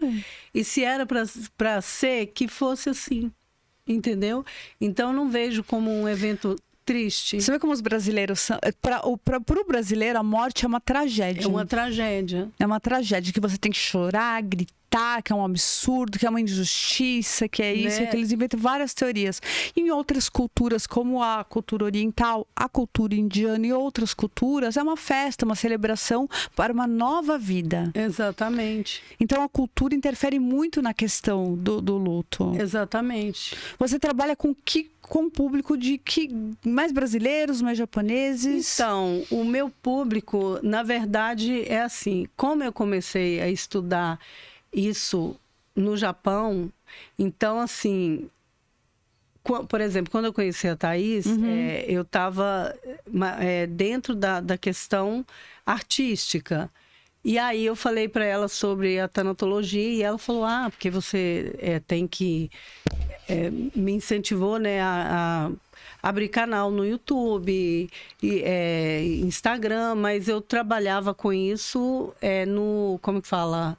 é privado que fala? Offline. Offline. Então, eu ajudava, tipo, o padre da igreja católica lá da região que eu moro, ele era muito amigo meu. Então, assim, sempre que tinha alguém com problema de luto que procurava ele pegava e falava, ó, tem uma pessoa aqui que está desesperada, porque o pai passou, você não pode conversar com ela, e eu acompanhava essas pessoas. Então, assim, eu acompanhei mais gente da comunidade latina, assim, peruanos, colombianos, que essa comunidade, assim, tinha brasileiros que frequentavam essa igreja, mas tinham mais comunidade latina, né? Sim. Então, eu acompanhei gente da igreja, não, assim, um público grande, né? Então, agora é que eu estou expandindo para o online. Entendi. A Thaís teve uma visão, né? Para você nichar numa coisa que você já vinha estudando e trabalhando. Você faz um trabalho análogo a um trabalho, vamos dizer, psicanalítico winnicottiano, que a gente chama, né? Que é aquele trabalho que a gente fica... O winnicottiano, ele fica... O psicólogo, ou o psicanalista, ele fica o tempo todo com a pessoa. Ele vai acompanhando a pessoa basicamente 24 horas por dia até a pessoa melhorar. Não é uma sessão por semana, não são 2 sessões por semana. Ele fica o tempo todo até a pessoa melhorar. Então, ele cura através do amor. Esses são os winnicottianos, né? Seria alguma coisa nesse sentido? Então, eu acho que sim, porque uma Ai, tá fugindo a palavra em português. Como que eu posso dizer? Uma das metas da tanatologia é você acolher, né? É o trabalho de acolhimento. De acolhimento. Então, o acolhimento, ele está completamente, diretamente ligado à questão do amor. Porque se você não tem amor pelo próximo... Como que você acolhe o outro? E como que é esse acolhimento dentro da prática? Então, o acolhimento, ele está relacionado com a escuta, com o respeito. Na verdade, você tem que ter aquele feeling de tentar entender o que a pessoa, o enlutado, precisa. Às vezes, ele só precisa de ser ouvido. Ouvir cura, né? Cura. Às vezes, você só precisa de ir lá e oferecer para lavar uma louça. Ou preparar uma comida na sua casa e levar para ele. É tão bonito isso. Existem várias formas de você acolher um enlutado. Só que você tem que ter o feeling. Por exemplo, quando meu marido faleceu, tudo que eu queria nos primeiros dias era ficar sozinha. E a minha casa vivia cheia de gente. Aí a pessoa falava, não, eu quero ficar com você. Eu falava, não, mas eu preciso de ficar sozinha. Não, mas você não pode ficar sozinha. Não é bom para você ficar sozinha. Mas tudo que eu queria era ficar sozinha com meus filhos para viver aquele momento ali com eles. É lógico que se o enlutado trancar as portas e sumir e se isolar, porque tem um tempo para isso. Será que as pessoas ficaram com medo? Não sei. Eu não sei. Não é um julgamento, porque eu entendo que elas estavam bem intencionadas. Claro! Só que uma das metas de propagar esse conhecimento é esse também, da pessoa entender o feeling de saber respeitar o momento de cada um. Tem aquela pessoa que ela quer se recolher por um tempo e tem aquela pessoa que quer falar, ela quer companhia. Se não vier companhia, ela não vai ficar bem, ela vai ficar chateada. Às vezes uma pessoa em silêncio em casa fazendo uma sopa para você, uma comida, ajudando você a limpar a casa porque a pessoa não tem força para levantar da cama ainda, abrir as janelas, ajudar em alguma coisa. É serviço à alma da pessoa, servir aquela consciência que está enlutada. Exatamente. Não é? Isso é caridade também, viu? É caridade. É caridade. Qualquer coisa que você faz em prol de ajudar o próximo, de melhorar a sociedade, de dar acolhimento, é caridade. É igual eu acabei de falar. É importante você levar alimento para quem não tem? Claro. Mas não é a única forma de você fazer caridade. É porque ficou estigmatizado no Brasil, né? Pelo menos. Caridade, comida. Caridade, comida. Sim, a pessoa precisa de comida. Isso. Sim, em primeiro lugar, ela precisa se alimentar. Isso está na pirâmide de Maslow. Né? Primeiro, nas necessidades básicas, a alimentação. A questão é, se você não consegue transitar e ir para a base da pirâmide se você não se alimentar. A questão é o pertencimento, a segurança, a proteção. Tudo isso faz parte da pirâmide da estrutura psíquica, não é? Então, quando acontece uma situação assim, você vê as mulheres ajudando aquela mulher, ajudando a levar na escola, porque ela não consegue levantar da cama, e todo esse trabalho até a mulher conseguir levantar. Nossa, isso é caridade, né? Isso é amor. Exatamente. Então, o seu trabalho, eu vejo como um trabalho fundamental. Como eu estava dentro da ignorância, porque, para mim, a tanatopraxia e a tanatologia era a mesma coisa, e não é. Não é. Agora eu tô entendendo com você que não é, e não tem nada a ver. Né? O seu trabalho é de acolhimento, entendimento de uma perda. E pode ser não necessariamente uma morte. Né? Não necessariamente uma morte, porque a tanatologia, ela serve para acompanhar a pessoa que está para fazer a passagem, como para acolher quem fica. Né? A tanatologia, ela é para acolher aquela pessoa que estava no seu emprego de anos. Isso que eu ia falar. E se vê desempregada e não consegue se realocar. Ela é para a mulher que se divorciou e perdeu o casamento. Ela é para aquela pessoa que perdeu um sonho, sabe? Por exemplo, aquela pessoa que sonhou em ser um jogador de futebol a vida inteira, se preparou para isso e não consegue ser contratado por nenhum time. É um luto. Por exemplo... Luto de expectativa, né? De expectativa. Perda de uma expectativa, assim. Eu conheço duas pessoas. Uma delas, um menino, estudou futebol a vida inteira.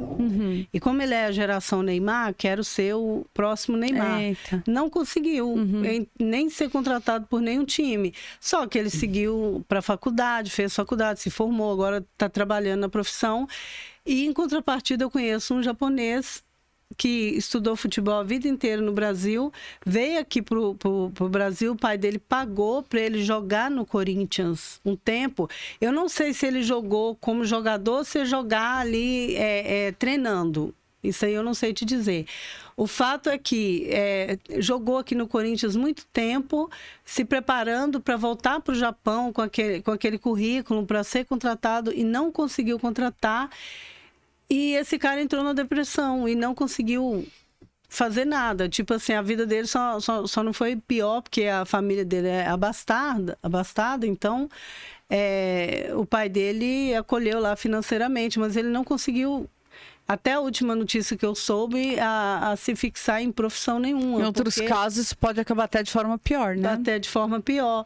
Aquela menina que sonhou ser modelo, faz curso, faz isso, faz aquilo, e não consegue a carreira e não consegue ingressar em outra coisa. Várias pessoas que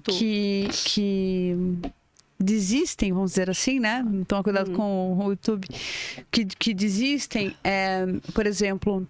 não aceitam o envelhecimento. Lembra da Leila Lopes? Lembro. E falando em envelhecimento, né? Envelhecimento é um luto. É um assunto que eu estou escrevendo sobre ele no momento, que nessa minha trajetória de estudar tanatologia, eu não vi nada sobre isso. Que o envelhecer, ele também gera um processo de luto, porque você tem a questão do envelhecimento estético, físico, incapacidade física, perda, chega uma certa idade que começa a falecer as amizades que tem a mesma faixa etária. E fulano foi, fulano já foi. Eu usava um termo, né, brincadeira lá com meus irmãos, que era assim, o meu pai, ele chegou numa fase da vida dele que toda vez que falecia alguém da faixa etária dele no bairro, ele entrava em depressão por um período, e a gente não entendia. Nós ficávamos assim, gente, fulano nem era amigo do meu pai só conhecia porque que ele estava triste. Aí hoje, olhando para trás, eu penso, o próximo sou eu. Quem será o próximo? Será que eu sou o próximo? O próximo sou eu. E acabou que, assim, do ciclo lá do meu pai, ele enterrou todo mundo, entendeu? Então, para essas pessoas, eu acho que acaba sendo mais doloroso ainda. Eu vou te falar, você pode até colocar, você está escrevendo o livro, né? Isso. Você conhece aquele cantor armênio que se naturalizou francês, o Charles Aznavour? Ah, sim. Ah, eu amava então, ele tem uma música que chama assim... como que é o nome da música? La Bohème? Não é La Bohème.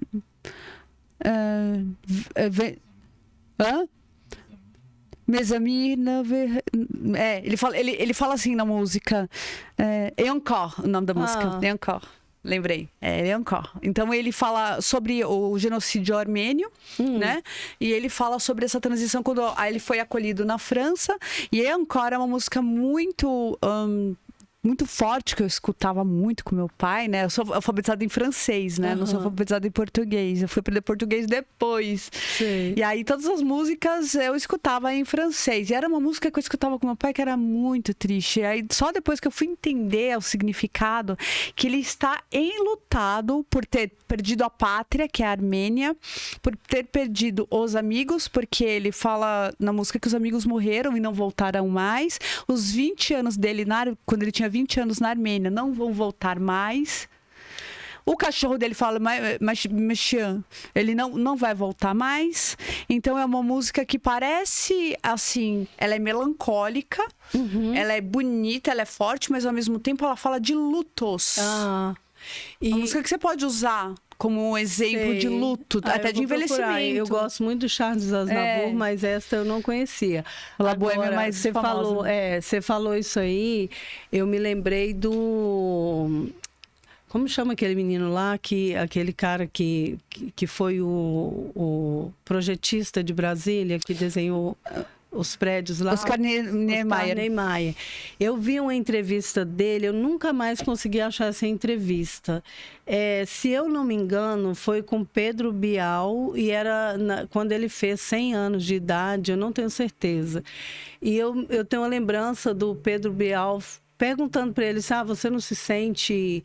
Assim, eu não lembro exatamente a pergunta, mas era algo tipo assim, você não se sente um vencedor por estar chegando aos 100 anos? Ele falou, não, porque todos os meus amigos se foram, os lugares que eu frequentava não existe mais, as músicas de hoje não tem nada a ver comigo. Não tem nada a ver comigo.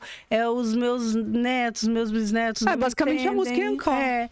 Então eu me sinto, assim, não com essas palavras, um peixe fora d'água nesse mundo. E até esse dia eu falava assim, não, eu quero passar de 100 anos. Eu falei, se fosse eu não quero. Será, né? Será que a gente quer? Né? Aí essa questão aí, né, que você falou do envelhecer, eu estou escrevendo sobre o etarismo. Porque as mulheres hoje estão falando muito sobre o etarismo, sobre lutar contra o etarismo, mas como elas estão lutando contra o etarismo, mostrando o antes e o depois dela nas academias, de como o corpo delas estão perto do corpo de uma mulher de 20, 30 anos. Eu em breve. Fazendo postagem do tipo, tô melhor do que muitas de 20. Eu em breve, gente, na academia. Tô matriculada, mas não fui, mas vou fazer isso aí. Fazendo tratamentos estéticos, tipo assim, não que eu sou contra. Nem eu, sou super a favor, inclusive. Super a favor de você ir para academia, fazer um tratamento estético, uma cirurgia plástica para melhorar. Mas não aquela busca obsessiva pela juventude. Aquela coisa assim, não vamos ser hipócritas. Tem muita mulher de 40 anos com um corpo maravilhoso. Mas se você pegar uma de 20 que faz o mesmo que ela faz, essa de 20 vai estar infinitamente melhor. Não tem comparação. É biológico. Agora eles pegam a mulher de 40 anos, que está com tudo em cima, e vai comparar com a de 20 esculhambada lá do morro, que mal tem arroz com feijão para comer. morrer. Pois é. Entendeu? Aí, assim, e sem contar que o trabalho que a de 20 tem para conseguir aquele resultado, a de 40 vai penar muito mais. Então, você buscar uma juventude forçada é uma escravidão, é um sacrifício muito grande. Então, assim... Já é um lutar, né? Lutar. Então, assim, o problema não é você querer estar bonita aos 40 anos, é você querer competir com meninas de 20 anos. Não tem nem como, né? Tem 20 entendeu? anos, gente. Então, assim, é uma luta injusta. Total. É uma luta injusta. Você... E que você vai perder. Entra perdendo. Já entra perdendo e é muito sacrificante. E outra, e cadê a honra? A idade é honra. E a honra da sua idade? Onde então, fica? assim, eu criei um termo assim, nós não precisamos parecer que tem 20 anos. Não. Nós apenas precisamos de mostrar que nós somos inteiras. Já teve 20 anos. Né? Eu não preciso de mostrar, querer reproduzir aquilo que eu fiz aos 20 para mostrar que eu estou bem. E outra, quando a gente tinha 20 anos, a nossa cabeça como era? A gente queria ter aquela cabeça de 20 anos? Claro que não. A gente não sabia nem o que fazer com o corpo, fazer com a cabeça. 1000 vezes agora. Né? Aí uma amiga minha sempre falou assim, idade é honra, idade é honra. honra. É honra. Honra a sua idade. Faça o melhor possível por você, pelo seu corpo. Honre seu corpo, que é o seu templo sagrado também. Exatamente. Mas honre a sua idade. Né? As pessoas têm vergonha da idade. Vergonha do quê? De estar viva? Né? Então, assim, o lutar contra o etarismo deveria ser... onde você busca ser aceita pelo que você é, pelas suas lutas, pelo que você construiu. Seu conhecimento. Pelo seu conhecimento, pelas batalhas que você conseguiu vencer. E não em como o seu corpo sai numa foto. Não. Entendeu? A pessoa fala, porque fulano morreu, envelheceu. Tá, você queria o quê? Que ela morresse jovem? Pra ficar jovem pra sempre? Né? A Marilyn Monroe, ela é considerada uma das mulheres mais bonitas do mundo ainda hoje, pela idade que ela se foi. 42, né? Talvez, se ela tivesse viva hoje, ela estaria sendo esculhambada, tal qual a Xuxa. A Xuxa, a Brigitte Bardot também. Né? As pessoas ficam fazendo antes da Brigitte Bardot também. Coitada. Ela queria que ela fosse o quê? Aquela Brigitte Bardot a vida inteira? Não tem como. Não tem como. Né? É uma comparação injusta, cruel. Eu vi, uma pessoa mandou no meu WhatsApp um antes e um depois da Xuxa, criticando lá a aparência dela. E o antes é assim, a foto mais linda que a Xuxa tem do auge dela, tipo assim, que além de linda, o melhor Photoshop possível daquele momento. Sim. E o depois, além de ser ela com 60 anos, no pior ângulo, na pior luz. Mas as pessoas fazem isso para denigrir mulheres. Você vê que fazem pouco com os homens. Geralmente é com mulher. Essa cobrança da beleza em cima da mulher, da idade e tudo mais. É por isso que temos tantos procedimentos estéticos, porque você acaba entrando nessa paranoia. Na paranoia. Então a pessoa já está ali no luto pela... Igual, se você for entrar lá no meu Instagram, você vai ver muita foto minha de lace, que eu amo lace como acessório. Eu não tenho problema nenhum em mostrar meu cabelo, que ele é pouquinho, né? Diminuiu com a idade. Mas eu gosto da lace porque eu vejo ela como acessório e ela é prática. Às vezes eu tenho um compromisso ali, eu não vou ter tempo de ir no salão. Ai, gente, eu amo. Eu não vou ter tempo de arrumar meu cabelo aí, eu não quero esculhambado, eu só prendo meu cabelinho e coloco uma lace. Só que hoje eu falei assim, não, eu vou com o meu cabelo mesmo, minhas laces estão lá. Teu cabelo é lindo. Não, hoje eu vou com o meu cabelo mesmo, que é para as pessoas verem que, tipo, a honra também. Outra coisa, gente, o que a gente quiser, se um dia quiser botar uma lace eu ponho, se um dia quiser botar cabelo em cima do cabelo, em cima da unha, cílio em cima do cílio, cara em cima da cara, dá licença, né? Exatamente. Dá licença, a vida é minha, né? Deixa a gente em paz, né? Se não gosta da gente, só parar de seguir. É só parar de seguir. Eu não entendo esse povo, porque, sinceramente, se é pra ficar criticando as pessoas e não tem nada pra falar de bom, fecha a boquinha, não fala nada. Faz igual na tanatopraxia, cola a boquinha, ó. Mas boquinha de super bonder. Falta de falta de educação. Falta de terapia tanatológica, porque o luto não transitado ele apodrece e algumas pessoas viram inveja. Mas como assim? Por exemplo, tem mulher que, tipo, era belíssima, desejada na juventude. Conheço uma pessoa assim. Aí ela envelhece, não aceita que envelheceu, não sabe lidar com aquilo, não transita pelo luto, ela não enterrou o seu eu jovem para renascer a mulher madura. E ela fica presa naquilo ali, na fase da raiva, e cria uma inveja pelas novinhas. E dependendo... Até pela filha. Aí vai competir com a filha, com a nora. Uhum. Se é professora, vai... Começa a projetar a raiva nas outras mulheres. Isso. Nenhuma presta, todo mundo ela é plastificada. Bonita porque... Bonita porque tem marido rico. Então... então, assim, o luto... Eu conheço uma pessoa assim que... Até hoje, para mim, ela é maravilhosa, linda, maravilhosa. Honra a idade. Muito sábia, maravilhosa. Na juventude, eu sempre falo, o auge da beleza é agora. Mas, vamos falar aqui desse auge da beleza. Na verdade, quando eu tinha juventude, tinha um vício ainda do colágeno. Tinha mais colágeno, vamos colocar assim, tinha mais colágeno. Belíssima, maravilhosa. Cheia de talentos. Ela é até hoje, tem mais talentos agora. Mas ela não aceita. O que ela faz? Bebe. Nossa. O dia inteiro. Chora. E despeja toda aquela raiva em todo mundo. Pois é. Ela não entra em competição com outras mulheres. Sei. Mas ela tá magoada. Água apodrecida. Está magoada de estar envelhecendo. Pois é. E esse luto, um luto. caso dela, é autodestrutivo. Sim, a casa dela era uma casa toda de espelhos. Ela procura não olhar mais por espelho. É igual eu tô falando. O luto não transitado, em algumas situações, ele apodrece. Então, ele pode virar inveja, ele pode virar comportamentos autodestrutivos. Como o alcoolismo. Como alcoolismo, uso de qualquer tipo de droga. Sim. Né? E... Conheço muitas mulheres assim. Que não conseguiram fazer essa transição e não aceitam que estão na terceira idade, não aceitam. Exatamente, assim... Os homens aceitam mais fácil. Eu vou falar, assim, outra por exemplo, uma situação que eu vivi, né?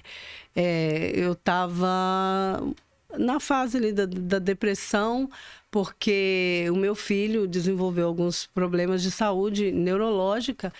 E então, assim, embora eu nunca fui aquela mãe que geralmente, não todas as mães, obviamente, mas tem aquela mãe que fala assim, que eu quero que meu filho seja médico ou advogado ou isso, aquilo, e quando chega naquele momento ele não quer seguir aquilo que foi o sonho dela, ela fica frustrada e arruma confusão. Então, assim, eu não sou essa mãe que criou expectativa do que o meu filho ia seguir.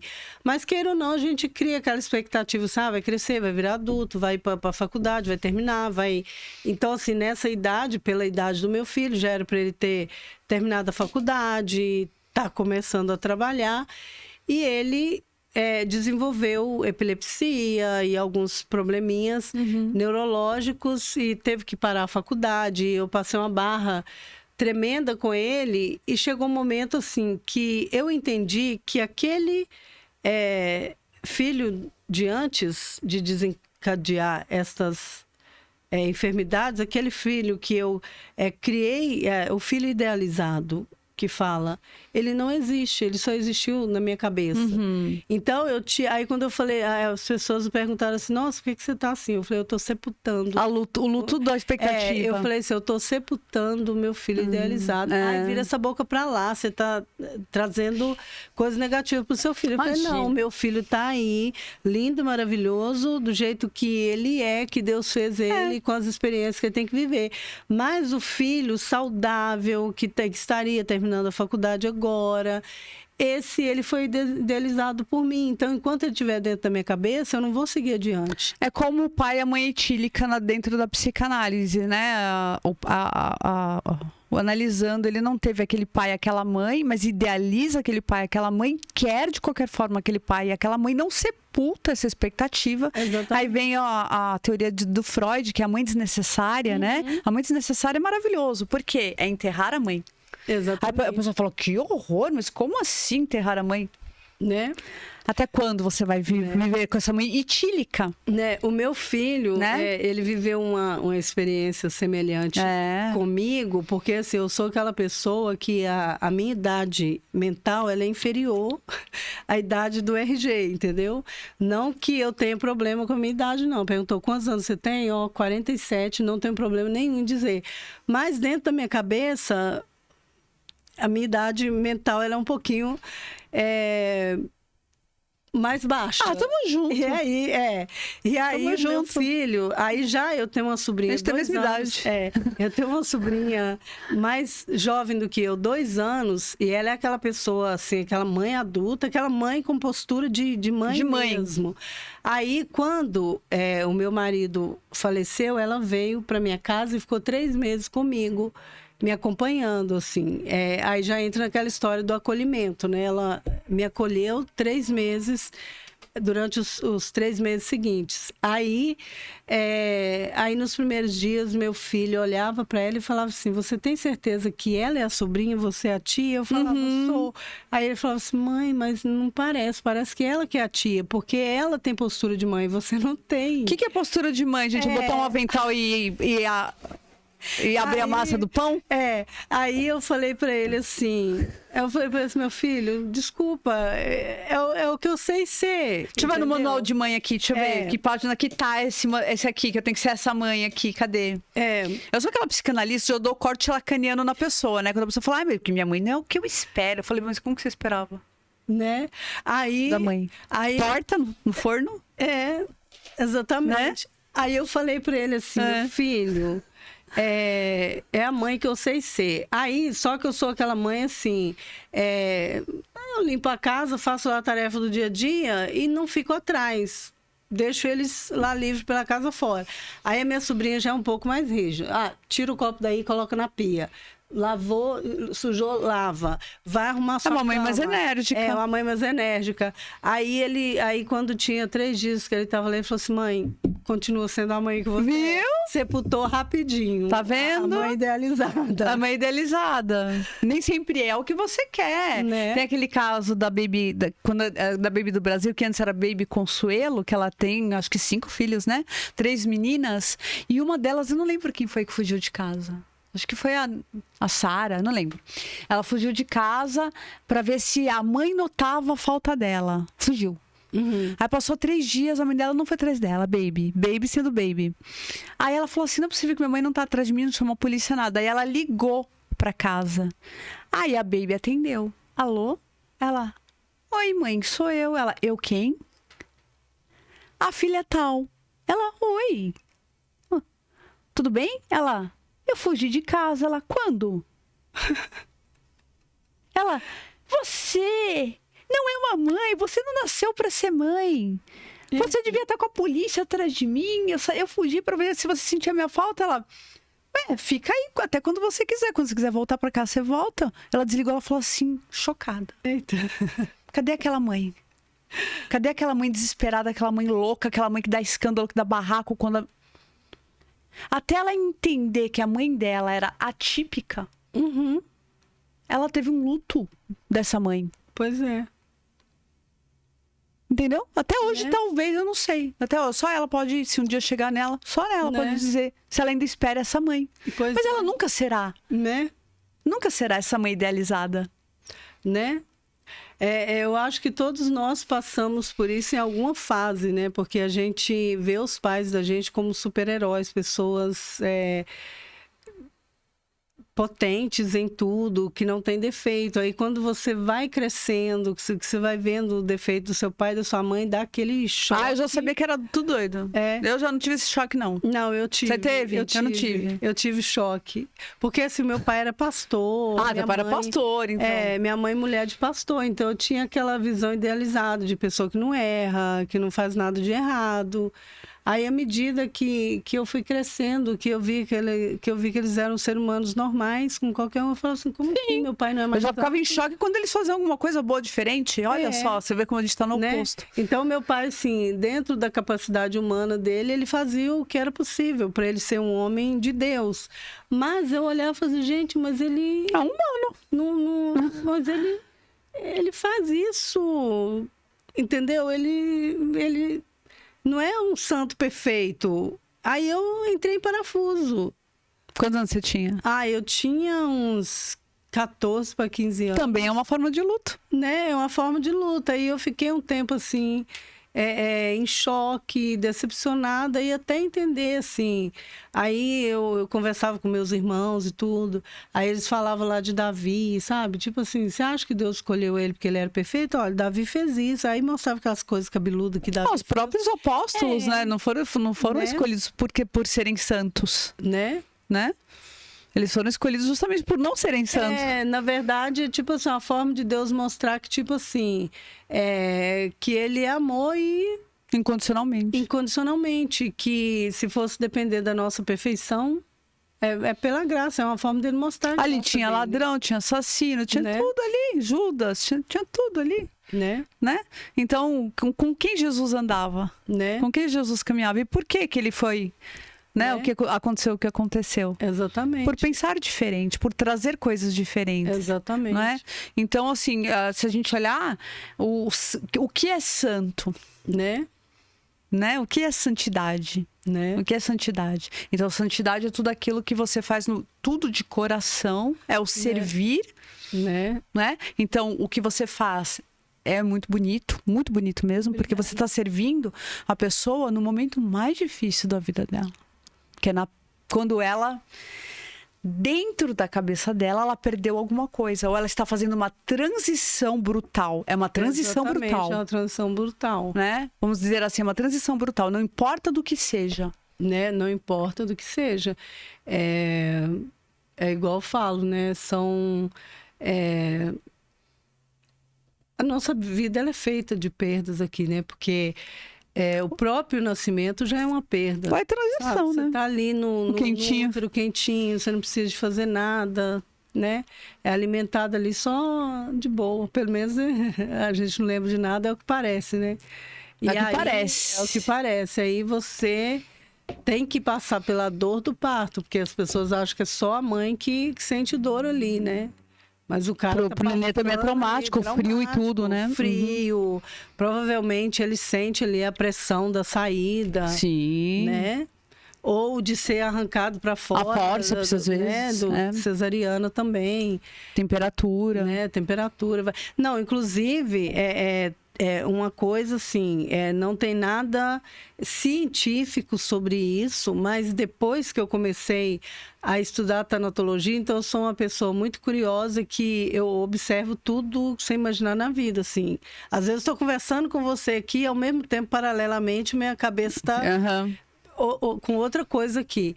Então eu fico olhando assim, aqueles 3 primeiros meses que a criança nasce, que ela chora... E as pessoas falam que é cólica, e não existe remédio de cólica até hoje que alivie essa tal dessa cólica. Tem técnicas que dão uma aliviada, mas enquanto não chega ali naqueles 3 meses, a criança não acalma. E hoje eu fico olhando assim, não será que é um luto? Pode ser? Um processo de luto, porque só do útero está se adaptando a uma nova realidade. Faz todo sentido. Né? Aí eu fico pensando, isso deve ser um processo de luto, porque eu tive 3 filhos, cada um eu usei técnicas diferentes para melhorar essa cólica. Tudo é cólica, né? Nada resolvia essa cólica. Faz muito sentido. Eu nunca parei para pensar sobre isso, é verdade. O parto já é um trauma por si, já né? Já é um trauma por si, né? Então, aí assim, igual o pessoal fala, né? A criança, ela ouve a voz da pessoa que está falando com ela. Aí, assim, eu até acredito que ouve, mas a vibração ali do líquido, da parede abdominal, a voz não chega do mesmo jeito. Então, assim, de repentemente, você ouve a voz numa frequência X... Porque até ela atravessar aquilo tudo e chegar no ouvido do bebê, e quando você sai é outra frequência. Estou escrevendo um livro sobre isso. Na verdade, o feto é um órgão, né? Ele é um órgão da mãe, mais frágil e em desenvolvimento. Então, tudo que você fala, come, vibra, que os outros falam, essas células estão sendo programadas nesse momento. Pois é. Aí depois aquela pessoa tem uma depressão que não passa, aquela depressão profunda, não sei, eu sinto um vazio, uma coisa, foi rejeitado na barriga. Um medo do abandono, foi rejeitado na barriga. Sabe o que eu vi uma psicóloga falar uma vez? Ela estava analisando o cara, era tipo terapia em grupo, porque eu passei um processo depressivo na minha vida. Então era tipo uma terapia em grupo, aí a gente conversando ali, tinha um rapaz que ela falava com ele, mas pelo seu relato e tudo, você foi rejeitado. Aí ele falou, não, muito pelo contrário, eu fui mais paparicado lá de casa, eu fui isso, aquilo outro. E aí ela vai falar assim, não, é rejeição. Aí ela foi explicar por quê. Como que é a história dele? Ele é de uma família de 4 irmãos, 3 mulheres, ele é o homem caçula. Aí veio a primeira mulher, foi bem aceita, tá? Quando veio o segundo, queria um filho. Aí veio outra mulher. Veio o terceiro, queria um filho, veio outra mulher. Aí ele é o 4º filho. Só que ele não era da época do ultrassom, que ia lá e sabia o sexo do bebê e tal. Então, assim, o que essa psicóloga falava para ele? Por mais que você foi bem recebido, mais paparicado, porque você era o homem esperado da casa, durante a gravidez da sua mãe, você ouviu, será que vai ser menino? Será que vai ser menina de novo? E se for menina outra vez? Ah. Então, aquele período até você sair e eles terem certeza que você foi um menino, houve um grau de rejeição ali. Sim. E isso, por mais que as pessoas acham que não afeta... Nossa, é o que mais afeta, né? O nosso inconsciente. 95% ou mais é quem comanda as nossas ações, reações, movimentos, atos, né? Tudo é o inconsciente. Né? Então, tudo é o inconsciente. Às vezes você se comporta como você se comporta por conta do inconsciente. Né? E de onde vem isso? Só através da psicanálise você vai entender como. Verbalização, você vai falando sobre os seus sentimentos e aí surge, né? O porquê, né? Então é um trabalho muito parecido, muito semelhante ao que você faz, que é importantíssimo.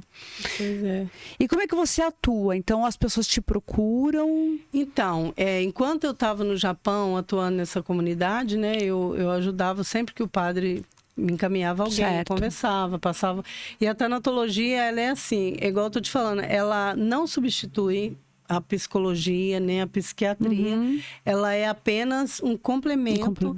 E é terapia breve, no máximo 10 sessões. Uma pessoa, ela pode procurar um tanatólogo no seu processo de luto inicial e conseguir transitar pelo seu processo de luto sem necessariamente ter que passar por um psiquiatra, por um psicólogo. Mas se ela chegar na sessão 10 e tiver tendo dificuldade, aí tem que entrar com uma abordagem mais cognitiva, comportamental ou medicamentosa? Ou medicamentosa. E porque às vezes acontece assim, a pessoa ela entra no processo de luto, então a depressão que ela vai ter ali, ela é reativa, ela não precisa de medicamento. E tem pessoa que já vai no psiquiatra e o psiquiatra já passa o medicamento. Sentou lá, já sai medicado, né? E aí não é necessário. Mas ela não substitui também, né? Se a pessoa já está em um processo de luto complicado, a tanatóloga ela pode trabalhar paralelamente, caminhar junto, mas ela não substitui um psicólogo, um psiquiatra, dependendo do nível. E no momento que eu estou vivendo agora, nesse momento eu não estou fazendo atendimento porque eu estou passando por uma transição, né? Eu estou preparando para formalizar o meu casamento, aí depois documentação para morar no Reino Unido e adaptação dos meus filhos. No momento eles estão estudando no Brasil, acabaram de entrar na Escola do Brasil até terminar esse processo, depois eles vão para a escola no Reino Unido. Então, nesse momento eu não tenho, e como eu estou trabalhando com as minhas redes sociais, eu estou escrevendo o meu livro de tanatologia e tal, nesse momento eu não estou com tempo, mas assim que a minha vida estabilizar, eu quero voltar atender pessoas, né? Porque, na verdade, assim, eu não acho que eu encontrei a tanatologia, eu acho que a tanatologia me encontrou. Porque como eu cresci numa família de evangélica, pastor, né? E então a gente tem aquela coisa de ouvir das pessoas, porque Deus te colocou aqui para você pregar a palavra de Deus. Não que que pregar a palavra de Deus, não é pregar a palavra de Deus, é para você trabalhar para Jesus. Você é filha de pastor, você tem que trabalhar para Jesus. Então eu falo para as pessoas assim, trabalhar para Jesus não é só você subir no púlpito para pregar, você ser cantora gospel. Isso também eu tô com alergia, desculpa. Não tem problema. E isso também é trabalhar para Jesus, isso também é levar o evangelho, é trabalhar para Jesus, mas acolher também é trabalhar para Jesus. O pessoal tem, coloca umas limitações que não existem. Então, né? eu sempre orava e falava, meu Deus, qual que é o meu propósito? Às vezes, assim, por um tempo, o seu propósito é ser mãe. Tudo é fase, gente, né? Tudo é fase. Então, eu acho que a tanatologia hoje, para mim, ela é uma missão, né? E eu acho que a tanatologia me encontrou e não o contrário. Tudo que você está buscando por você Isso. e te acha, dá um match, né? Exatamente. As pessoas vão te ver, né, aqui no podcast. Você está em outros também. Eu vi você na Antônia, né? Muito boa a sua entrevista lá também. E seu trabalho vai ser difundido cada vez mais. Então, a tendência vai ser as pessoas pedirem pelo seu trabalho, né? Exatamente. Eu quero montar um grupo, tipo Telegram, de grupo de apoio, né? É importante. Tanatológico. É importante porque, com certeza, assim, difundindo... Você já está difundindo o seu trabalho. Então, isso é novo. Tá? Isso é relativamente novo, né? Então, as pessoas elas querem sair do luto. Quem quer ser curado, vai atrás de cura, né? Faz parte da cura o querer ser curado. Então, quem está passando por qualquer tipo de processo de luto, vai procurar. Né? Eu quero sair disso, eu quero sair desse lugar. Né? E é possível, assim, o que eu tenho para falar para as pessoas que estão assistindo, né? Se tem alguém passando por processo de luto, ou se você que está assistindo conhece alguém que está passando, é possível voltar a sorrir depois de uma perda. E é possível que as duas coisas possam coexistir. A dor e o ser feliz, eles podem coexistir. E não é desonra nenhuma você voltar a ser feliz depois de uma perda. Muito pelo contrário. A melhor forma de você honrar o seu ente querido é você voltar a ser feliz. E a vida como um todo, né? A vida por um todo. E ao invés de você lamentar as suas perdas, agradeça pela oportunidade que você teve de vivenciar aquilo. Né? Obrigado por aquele casamento enquanto eu fui feliz dentro dele. Nada é por acaso, né? E até no momento que você não foi feliz, ele serviu como um aprendizado para você. Tudo para você não repetir aquele erro que você cometeu numa próxima relação ou permitir certas coisas do outro que você permitiu naquela relação. Então, até a parte ruim, ela serviu como aprendizado. Então, assim, aprenda a agradecer pelo que você viveu e ressignifica. A parte ruim é um mestre, né? A que mais te ensina. Assim, fala, o seu pior dia foi o seu melhor dia. Por quê? Porque foi o que mais te ensina. Você aprende muito. Né? Nós aprendemos muito, né? Verdade. Nos piores dias. Exatamente. Por isso que eles existem, né? Então, assim, o universo, o poder superior faz tudo de maneira perfeita. Exatamente. Não é verdade? Né? Deixa seu recado aqui pro pessoal. Então, se você está passando por um processo de luto, independente do tamanho da sua dor, é possível você transitar pelo seu processo de luto, chegar à aceitação, encontrar um significado dentro da sua perda e voltar a ser feliz, mesmo com a dor da perda ali. E eu falo que a dor do luto, ela é como se fosse uma cicatriz, ela tá lá. Tem cicatriz que ela não dói. Você não vê muita mulher que passa por cesariana falar que, tipo, não é aquela dor que tá doendo o tempo todo, mas é aquele dia que o tempo muda e ela sente aquela dorzinha ali. E ela convive com ela vai pra academia, ela vai trabalhar. Tem situação que não, vou deitar aqui na cama, vou tomar meu analgésico, que vou ficar aqui. O luto é a mesma coisa. Tem aquele dia que ele vai doer, que você vai olhar pra cicatriz e você vai lembrar do motivo que ela tá ali. Ou às vezes você nem vai olhar, você vai sentir a dor dela e tá tudo certo. Chorar, se permitir deitar lá na cama e Acolher os sentimentos. acolher o seu sentimento. O que não pode é você se entregar a isso, né? Porque o lance está em você voltar a ser feliz apesar de, né? Ótimo. E as pessoas vão te encontrar como? Onde elas te encontram? Elas podem entrar no meu Instagram, Martina Sakemi. Tá aqui embaixo, gente. Né? E tem o meu canal Kimono Dourado, que ele ainda está... Que bonito. Eu comecei ele. Eu escolhi Kimono Dourado. Lindo, porque, hein? Né? Kimono, por causa da minha trajetória no Japão, e o dourado, porque os mais fortes são aqueles que são provados como ouro, né? Lindo, muito bonito. Né? Então, assim, uma pessoa que transita pela dor do luto e chega à aceitação, ela como se fosse o ouro, né? Provada pelo fogo. É verdade. No Japão tem a tradição, né? Que às vezes quando um vaso se quebra, cola-se com ouro. Cola de ouro, Cola de ouro. Exatamente. Nossa, só tenho a te agradecer. Que honra te conhecer. O seu trabalho é magnífico.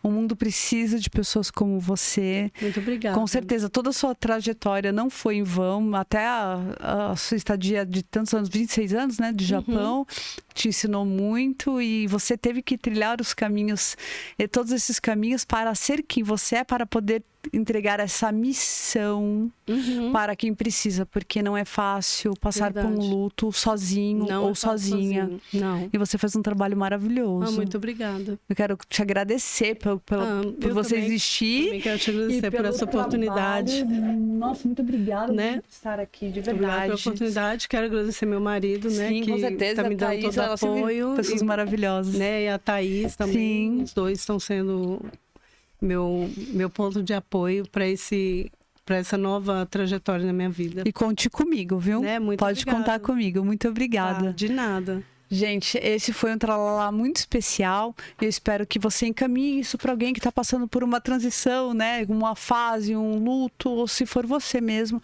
Então, procure, busque ajuda. Não é vergonha buscar ajuda, não é vergonha chorar. Pode chorar, deve chorar, né? Então, tudo é uma fase, vai passar. Mas se você tiver alguém que é especializado nisso, procure essa pessoa. É muito importante buscar alguém que já passou por isso e superou isso. Ela é a maior prova social, né? A maior prova é ela mesma e também os resultados que ela entrega. Uma pessoa serena, calma, sábia, que é mãe, enfim, já passou por muitas coisas. Muito obrigada por estar aqui com a gente e até o próximo Tralalá. Tchau. Tchau.